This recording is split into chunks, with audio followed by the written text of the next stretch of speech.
Hello friends, नमस्ते, प्रणाम। तरवा लोकेशन बानी।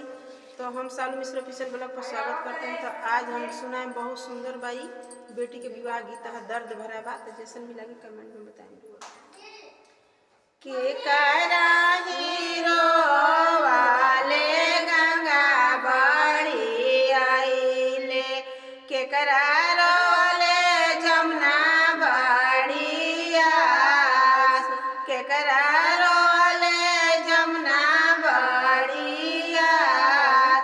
पापा के रोवाले हो गंगा बड़ी आइली, आमारो ले जमुना बड़ी आस, आमारो ले जमुना बड़ी आस। चाचा के रोवाले हो गंगा बड़ी आइली, चाची रोले जमुना बड़ी आस, चाची रोले जमुना बड़ी आस।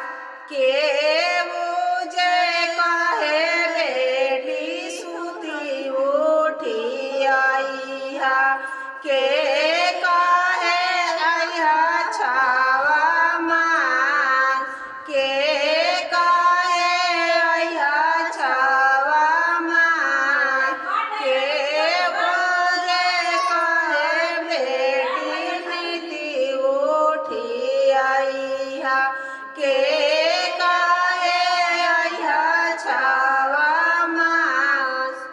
आमा जे कहे बेटी नीति उठी आई हा, पापा कहे आया छावा माँ, पापा कहे आया छावा माँ।